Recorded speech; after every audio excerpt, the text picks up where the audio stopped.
Nasa punerarya pa rin ang labi ng batang ginilitan umano ng kanyang sariling ina kahapon sa Antipolo. Ang suspect naman sumailalim sa pagsusuri para sa sinasabing problema sa pag-iisip. May ulat on the spot si Ian Cruz. Ian? Yes, Rafi, hanggang sa ngayon nga ay narito pa rin sa Antipolo Memorial Home ang bangkay ng 6 na taong batang lalaki na ginilitan umano ng kanyang ina.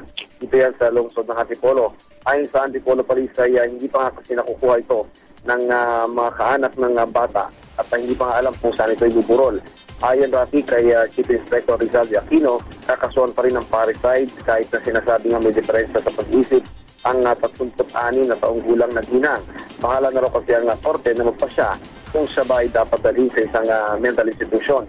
Kanina nga Rafi ay dinala ang suspect sa Antipolo Community Hospital kung saan nga siya tinignan.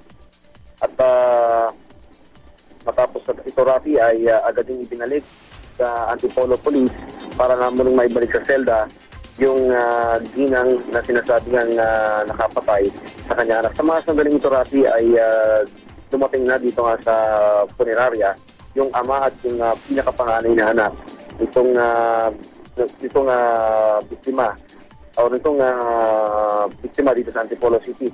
Rafi, ang problema kasi nila ngayon na hindi pa nila makukuha itong bangkay ng biktima, itong batang lalaki dahil nga kapos sa financial o sa pera itong ama nitong suspect, kaya maaaring hindi pa daw makuha sa araw na ito yung labi ng biktima. Rafi?